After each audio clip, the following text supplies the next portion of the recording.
might be.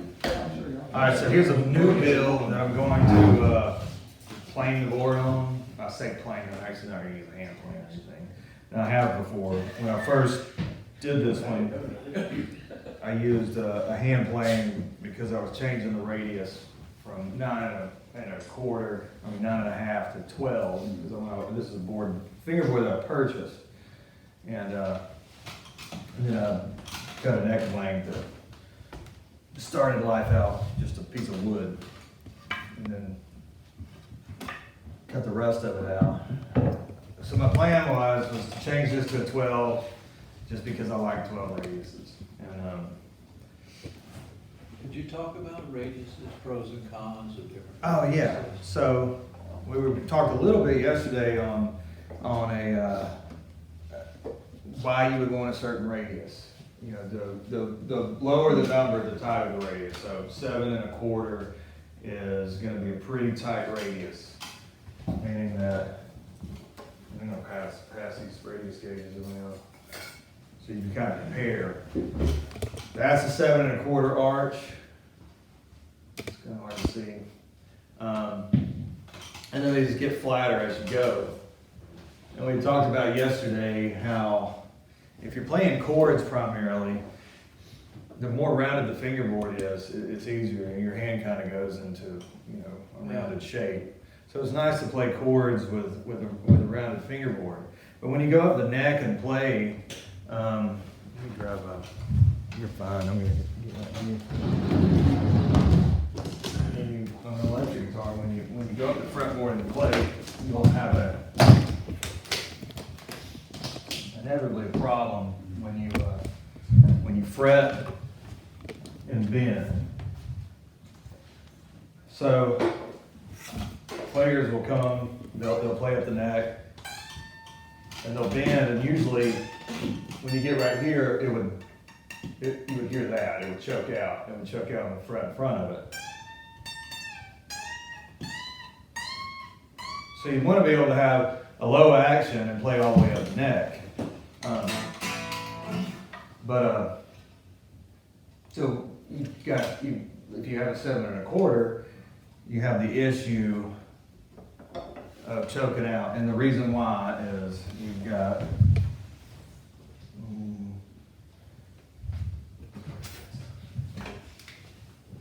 a uphill battle that you're fighting. You've got your bridge saddle pieces, and we're going to pretend like these are the 6 saddle pieces of an electric guitar. All right, we have the fingerboard and your frets and your string. Now we're looking straight down on the guitar. You know, flip this guitar up like this, and the strings are coming this way.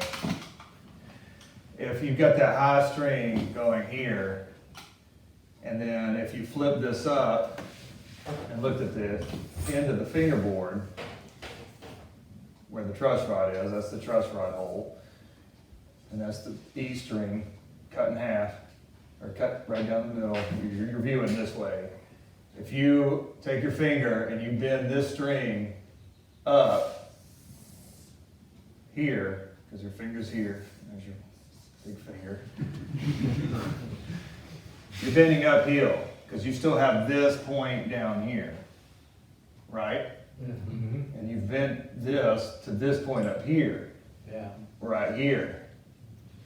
Okay, so this is traveling down to the other side. So then when you bend up here, your action is no longer this area here, it's hardly nothing at all.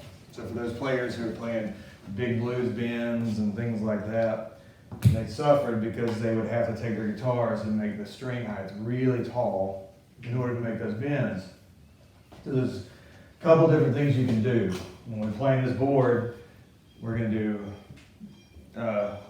one thing that helps by giving a taper off the whole board, and the other thing is to change your radius, have a flatter radius.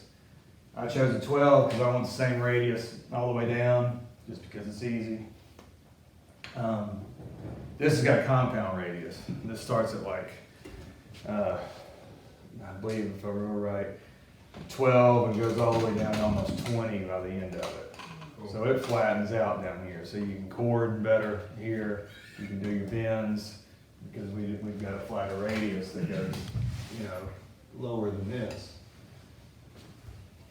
And this guitar has been sitting for a while, it actually needs a terrestrial adjustment, but that'll give you an idea on radiuses. You can dress a little bit of that flatten out a radius in the frets. So let's say you had a 9.5 fingerboard radius. What's this? Oh, yeah, you're right.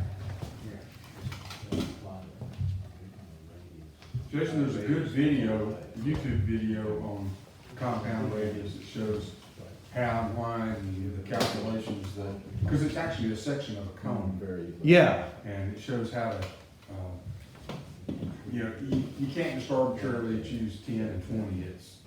It depends on the length of the fingerboard and several things play. Yeah, all that plays a role. And that may be, I may be totally wrong on that one being 12, it may be 16 to 20. It's somewhere around there. I bought a compound radius board. We've got a jig that we use that you double-sided tape the fingerboard to the jig. Yeah. And run a router over the top of it, and it's got a pivot point at one end and a different pivot point at the other end, so it rocks it at whatever radius you want on the nut end, and a different radius on the other end. It transfers it all the way down. It makes a compound radius. It'd be fun to use. It'd be fun to make radius blocks too that are the opposite of the concave ones. Yeah. I want a bunch of radius blocks that are the opposite, so I can shape things on it. All right, so we're gonna keep this. I've turned this into a 12 radius, and I use radius blocks to do it. I use the big, long. That whole thing's a 12 radius. And what I did on this one is I put that on there with a 12. And I did this when the fingerboard was off, just because I was just gonna go ahead and do it. But now I wanna make sure that everything's okay on now that I've glued it on, because things change after you glue. So, first thing I can do is just get a quick reference.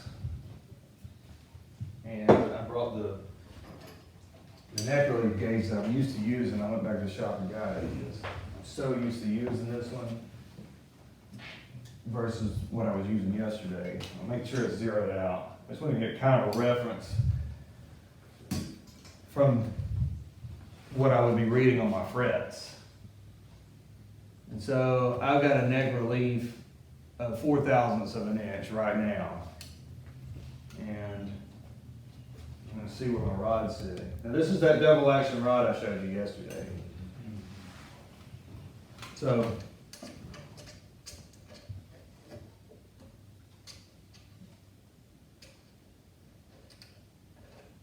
I'm gonna find the 0 point. There's my 0 point. Right there. So we don't have any tension on the rod. It had tension on there. Maybe I was adjusting it yesterday.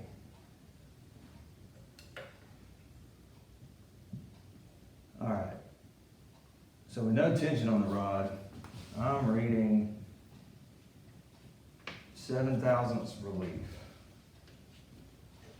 I'm gonna slide it on down a little bit. I'm reading about 5. Now I'm gonna check it with a straight edge.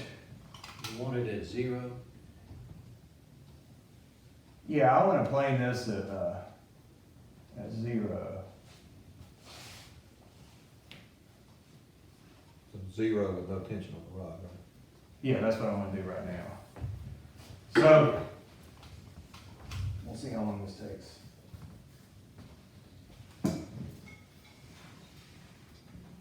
So you said that when you put your frets in, it's gonna cause it to have back. Yeah, sometimes, and I'll monitor that as we go. But what I'm doing is uncharted territory, because I never fret when my guitar is in a block form. So this is gonna be a great experiment for me. It's a good time to fret it. Most people do, because you've got a flat, you can lay it on a flat surface. I'm just so used to refretting that I always carve a neck and do the whole guitar and then go back and treat it like it was a refret. Because that's just habit, and that's just what I've always done. So today I'm gonna do this and try to use the minimum amount of tools possible to accomplish what I wanna do. So first I'm gonna, since it's zeroed out, I'm gonna change my paper. I wanna get 80 grit. Why are you using the sanding beam instead of that radius block? Because I don't think that any of y'all are gonna go by a radius block like that. So I'm gonna use a sanded beam. I can use a radius block too, but I don't wanna put you in a situation where, I wanna show you how to use it with beam. Because you most likely, you probably won't even purchase a beam like this, and find a good level. I'll true it up on this too. But yeah, you're right. I mean, if I was not standing right here, I'd probably just use this.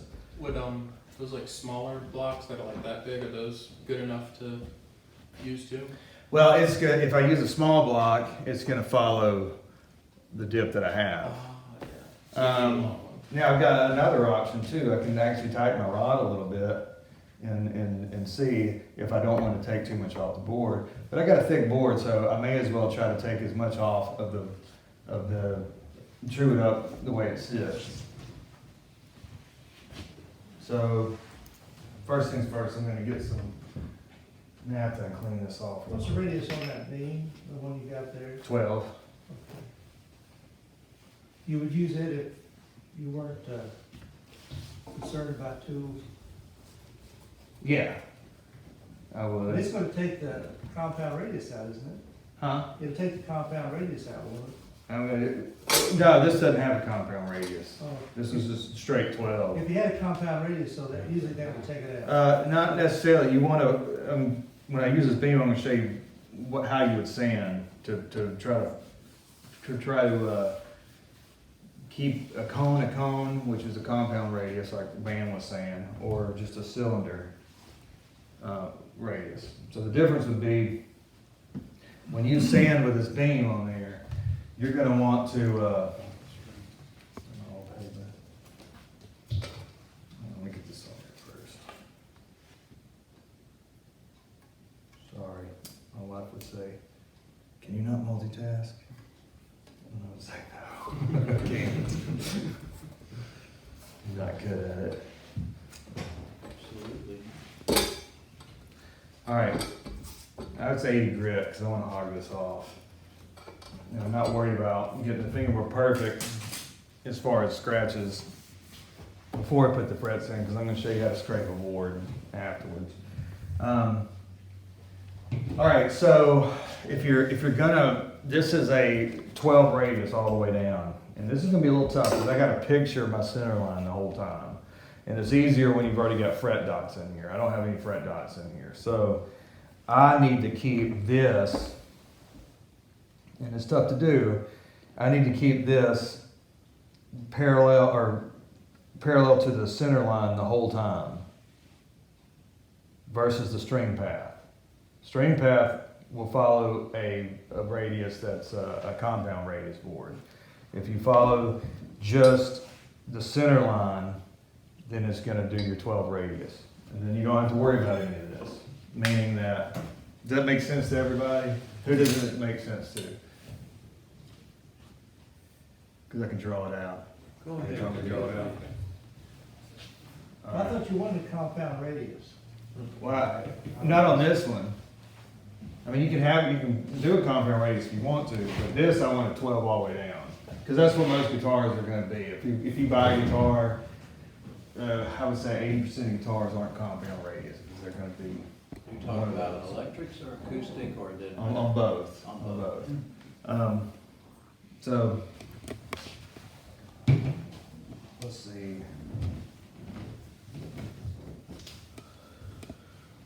So if this is my fingerboard,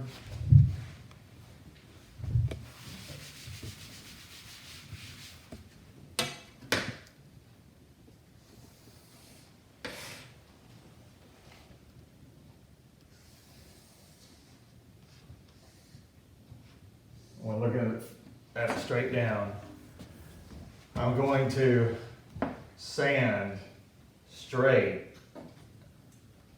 like follow parallel to my dots if you had dots, because that's what I usually look for. You try to, in other words, this sanding beam is gonna stay parallel with those. So you're gonna, when you're on the edge, half your beam is gonna be almost not be touching the fingerboard over here, while this is. So you gotta be careful, because your natural instinct is to, when you get to the edge of that board, is to turn it and do this. And we're gonna be sanding in this direction, like that. And so you'll catch me. I'll start to get off. And I'll be like, okay, I gotta get back on track. And so just do the best you can. I've never had one really turn out bad. That would So create a compound radius if you did what you said, twist, yeah, follow the edge. Over there. Put it over by front of you too. there you go. Thank you again. All right, so I want to see what I'm doing. So I'm gonna take a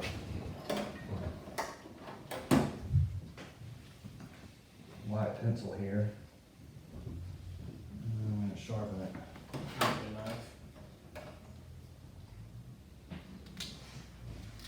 have to sweep up now. I'm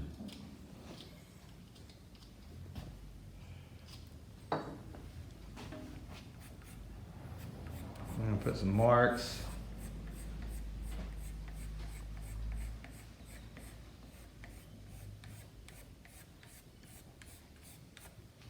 What kind of pencil is that? This, Chalk works well.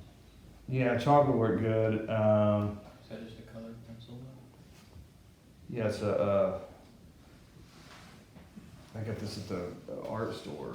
You know, if you go, I don't know what they're called. We always call them white pencils. But if you're like in the section where you have, like if you went to Hobby Lobby or Alabama Art Supply, it's going to be with all the colored pencils and things like that. Anything that you can see on a dark wood, you can use.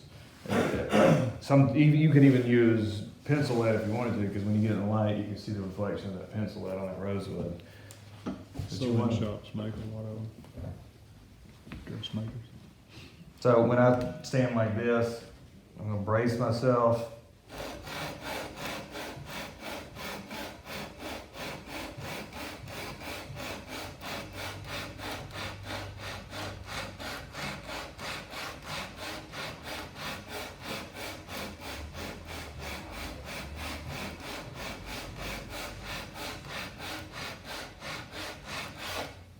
All right, so we can see what's going on right now. We can see that when we talked about having relief in there, so you started to see it get flat on both sides, or, you know, we're gonna try to true this up from one end to the next. And we may be here for a while. I'll take turns on it.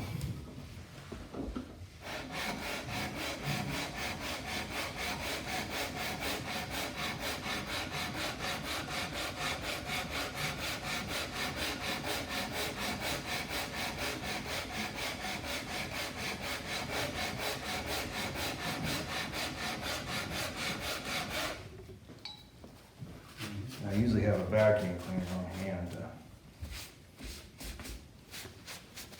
It shows up good.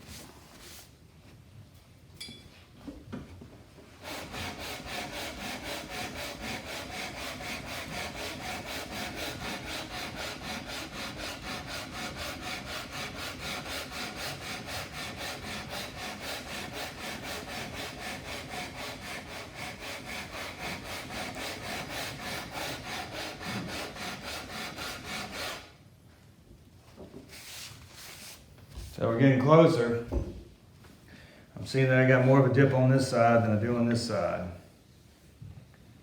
So would you focus more on that side, or would you still just keep evenly going? I'm still gonna keep this evenly going, because I'm trying to take all this down to that. Now let's pretend I'm getting really close and I don't want to take any more off of a board. It's okay, especially if it's a vintage board, to say, this is all I want to take off. I don't really want to go any farther. Whatever reason, maybe you don't want to take all the divots out of, you know, what somebody had put in there, somebody's granddad's guitar. I mean, or whatever the reason, you're thinking it's good and thin. Then you can kind of gauge and say, all right, see your light gap, take a feeler gauge. If you're getting in there and it's like 2/3 thousandths of an inch, then you might say, I'm just gonna dress that out in the frets. You know, there's no point in taking it out of the board. I can still go a little bit. I'm fine with this board being a little bit thinner. Is there a cutoff number you have of how thick you want a good board to be? I don't have a certain number. I mean, it depends on the style of the make.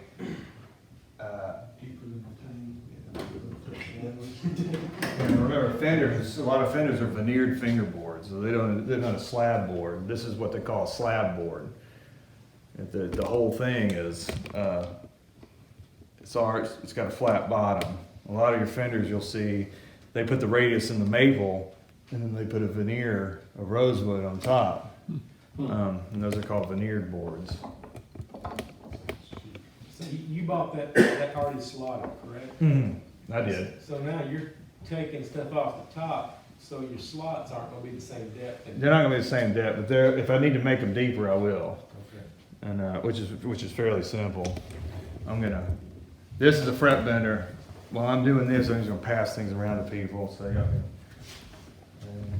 that I borrowed from a friend of mine because it's so compact and small. I never use it, so we get to experiment with it today. And they just slide in and the compression of the wheels makes a radius? Yeah, it's the simplest version I've ever seen. Someone made it out of bearings. That's cool. That's a fret tang nipper. But you use straight fret wire. LMI sells it in a coil, so. Yeah, I use straight wire and I bend it. That way I can control it more, even though that would be fine too if it was LMI already coiled up. Let me turn this off.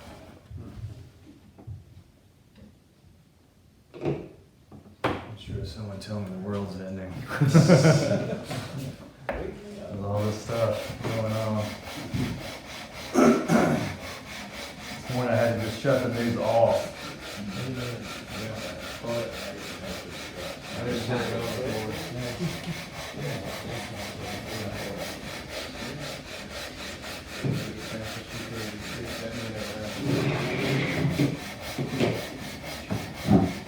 those of you that haven't read your review letter, we did cancel the monthly review for this month. Next Saturday, we're supposed to do the meeting, until we can. Core group two. Solid core Core group two. group. Rest of the month. But we're gonna meet tomorrow night for Luther group, or tomorrow, about 2:30. You put any pressure on that, or you pretty much let the way that we do work? Not tons and tons of pressure. But this is a heavy bar. Did you order that bar, or is that just something you picked up from? I ordered this one.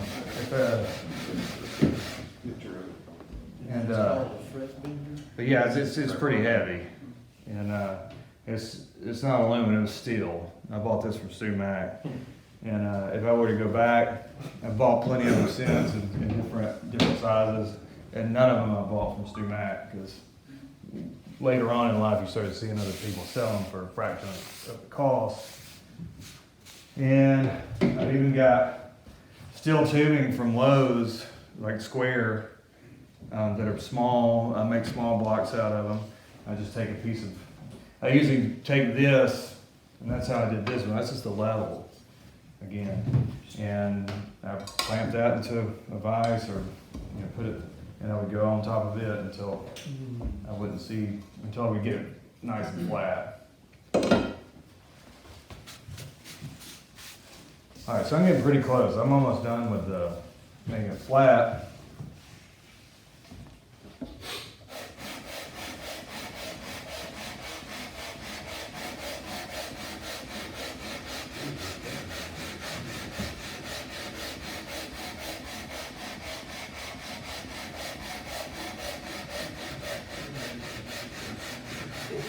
You take that down to 800? What? You going down to 800 with that? No, I'll probably, when I get done with this, I may take it up to 120 a little bit, but I want to show how you can take a razor blade and scrape the board. Because I'm going to be putting glue in there. I might glue one in with CA after the fact. You actually measure the depths of the fret slot, or you just stick the fret in there and see if it hits the bottom? I got a little gauge that I can stick down in there and make sure I have enough room. I took a piece of fret and filed the. That's a good idea.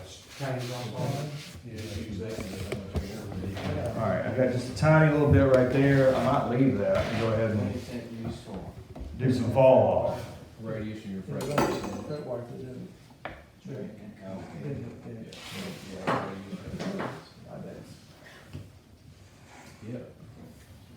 Fun to see if that transfers into the frets. All right, let's talk about getting some fall off here. I don't have any kind of calculation that I usually use. What I like to do is mark the end of the board. Just follow. All right, fall off is, let's say we have a neck.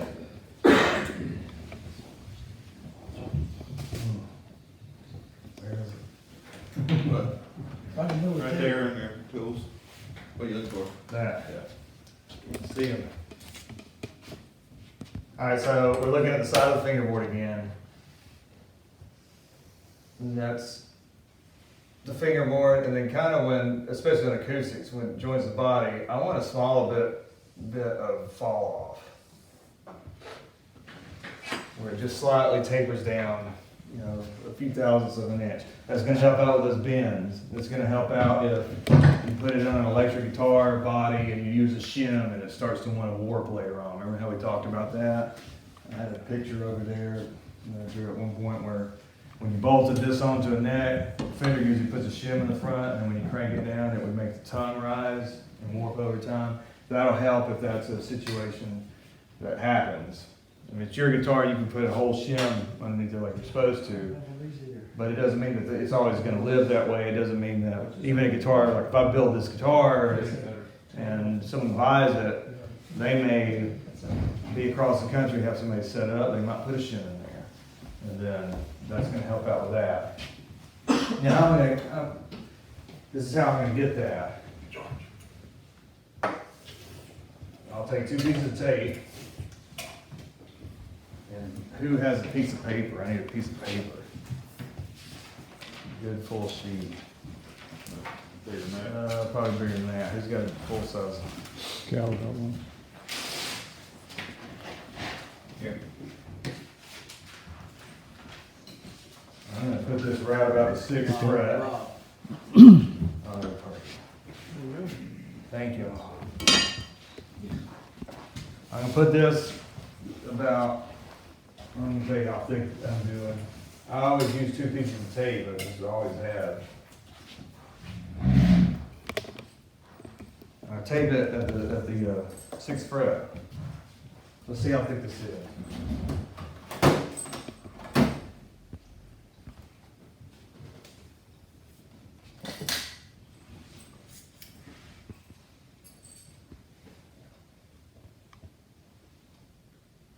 That's about 7/1000 of an inch thick. I'm not getting too accurate with it. I just need it to, I need my level to kick up. That's all I'm doing. And I don't want to sand on my tape. I'm using a piece of paper, and that's going to kick it up a few more thousandths of an inch. I just need some fall off.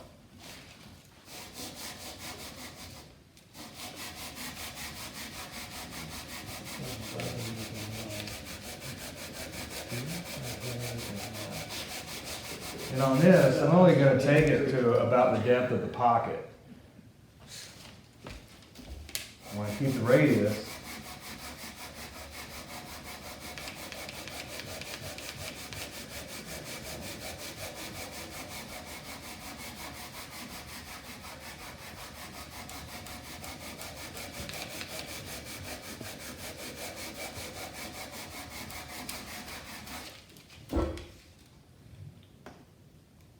That's about all I'm gonna do. That's it. Yeah, I just need a few thousandths of an inch. Yeah, I could do more if I wanted to, but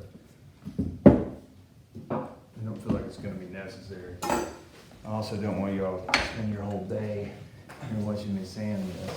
If I was at the shop, I got a little spot right there, I might would take a little more out of the whole thing. But I'm just gonna opt to take it out of the frets. So I got a little bit of light there at the end of the board.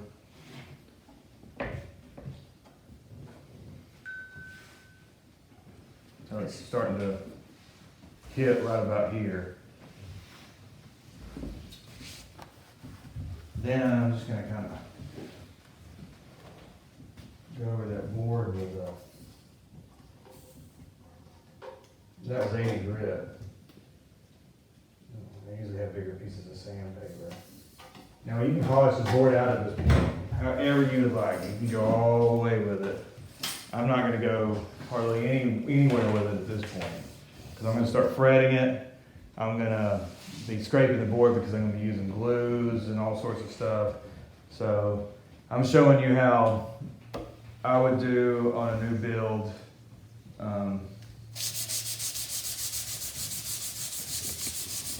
Would you go up to 120? Yeah.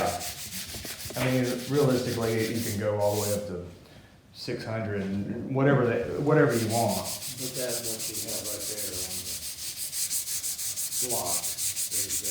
What is 120. that? So it's pretty rough. And I don't want to stay on any one spot. I'm just kind of smoothing it out. All right, I got some tools here that I'll be using to clean out slots and to recut them. I don't have binding, so I have to do it a lot. Now, if I had binding, I would use this tool that I made out of an X-Acto blade. I'll pass this around. It's a fairly simple tool to use. You can get in between binding and you just work it like a shovel. And that's how you get glues and things out of binding slots, or when it's bound. You can buy this tool like this from Stu Mac. I just never did. You can also buy, which I made. These are X-Acto saw blades. I took the saw blade out, cut the saw blade, and made short little blades out of them. That one's 20 thousandths of an inch thick. That's close to the size of the tang. And that one's 10. I use this one most of the time. You can buy this, but I just made one. And then if you had binding on this, then you could get in there and saw little things out, deep in a slot if you needed to. Is using a vacuum okay in that scenario, or is there something bad that happens if you do that? No. Your vacuum's fine. And I will say this: I pulled frets before and not noticed that I had loose pieces, and then ran down with a vacuum, and then was like, oh, it's somewhere in that vacuum.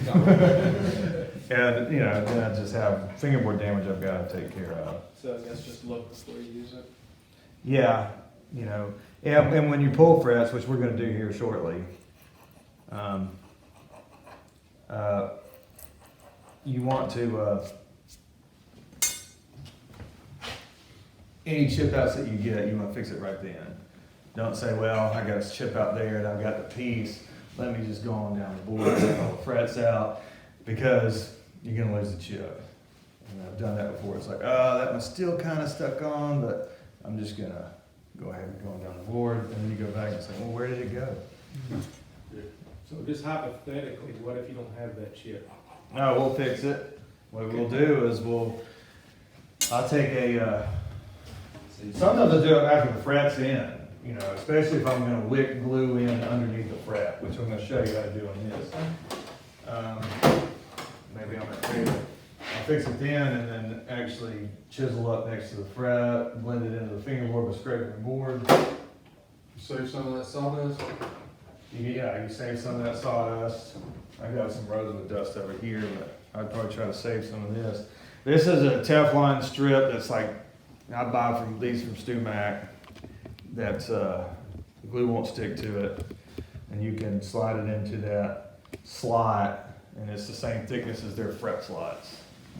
And then you can pile your dust up next to the chip out, you know, let's see if I can get some.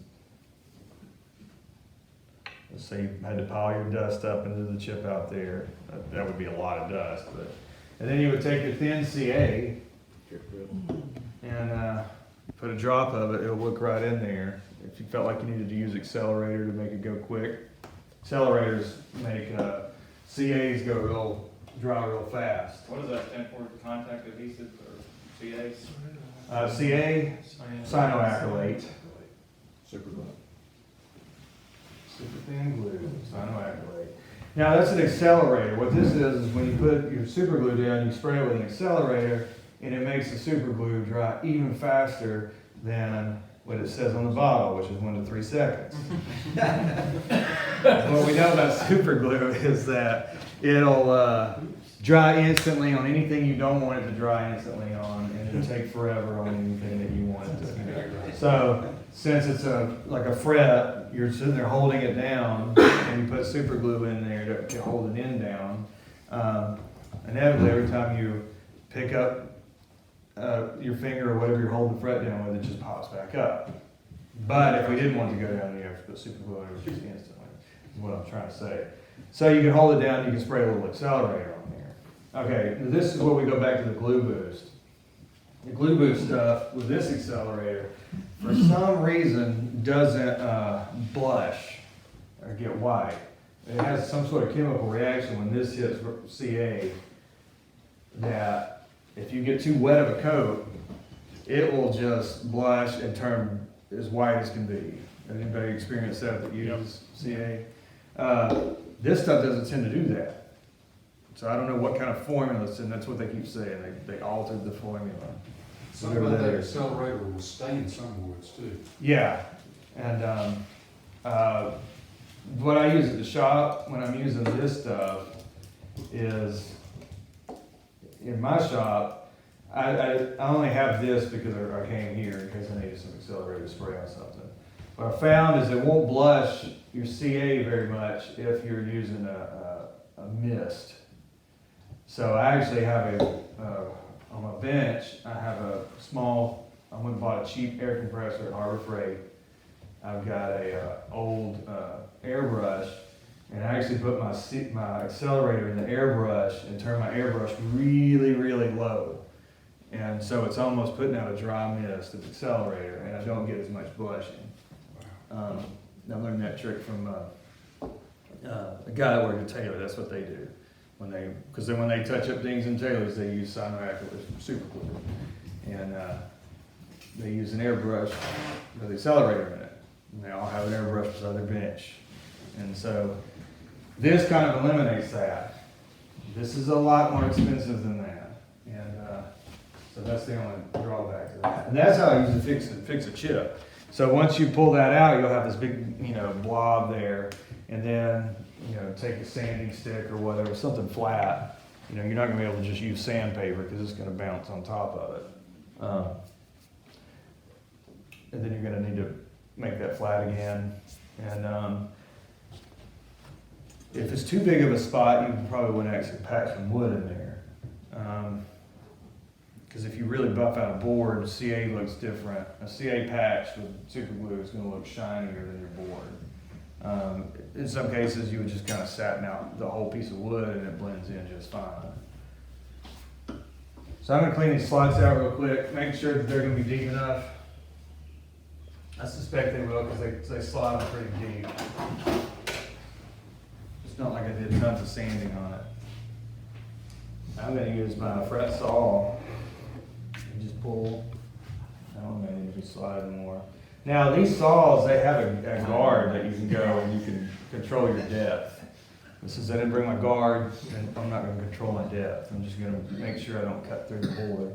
You just put a piece of tape on there for You could. You're trying to follow the radius, right? Yeah. And those slots may be flat. I'll find out real quick. Do you glue a new build or you just put it in? A lot of times I just put them in. I'm gonna be gluing some, I'm gonna be gluing these, cause I just wanna show you how I do it. Other ways of fretting.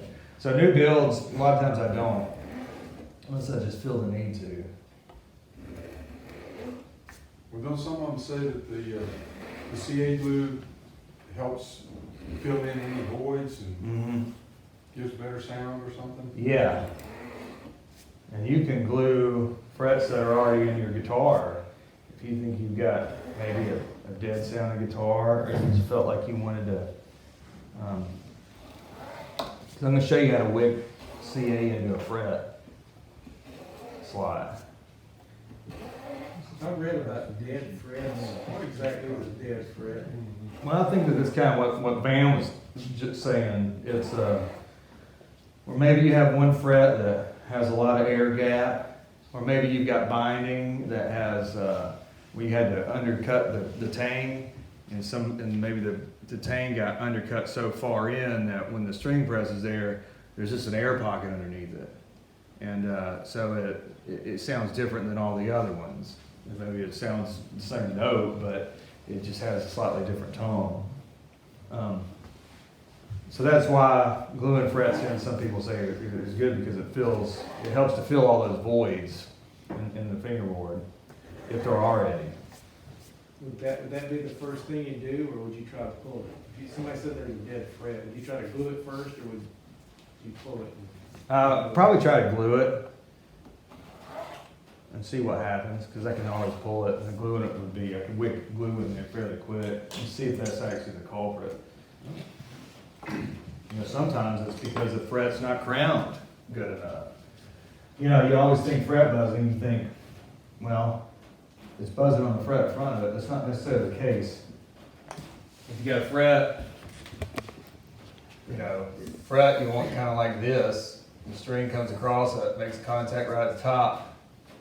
If you get a Gibson, you're gonna really, in a Gibson fret dress, you'll see this most of the time.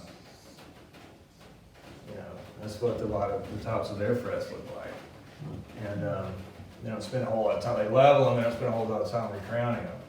So then what you'll get is a string that contacts the fret across the whole thing, and a lot of times it'll buzz across there because it's sitting on so much surface. And so you can get fret buzz like that. You can also get fret buzz or these random noises from having a neck that's too straight. Now, that sounds really weird. And I'm not talking about in front. I'm talking about you press here and you get a buzz behind. Okay, and what's going on there? It took me forever to figure that out. I had a bass that was doing that. I would hit the note and it would hear this zzz, zzz, you know, in this bass. What was going on was you have a fret, let's say this was another fret, and here's the nut, and the bass string's coming off of here, and then I pressed the string down here, and since the nut was so low and the neck didn't have any relief in it, this string right here would sit there and sizzle on the one behind it. But the bass was resonant enough to where I could hear it come through the whole bass. And it was even picking up in the pickup. And so I would dress those frets and nothing would happen. I would check them and everything's level, and because the nut was too low. And we were running a real straight neck because the bass had a rising tone, so we're trying to bring this area up, compensate for the rising tone. That technique that you use to sand your fretboard, you also do that to level frets? Mm-hmm. Like, if we actually get all the frets in here, I could take this. I would put a different grit sandpaper. I'd start with 400, maybe 320, if I thought that I needed to take more off quicker. I would start with 400 grit. I would put Sharpie across every fret, put the level back on there, and do the exact same thing. Just mimic. All I'm doing is I'm chewing up a board to make it as nice to the foundation as I can for the fret that I'm going to put in. So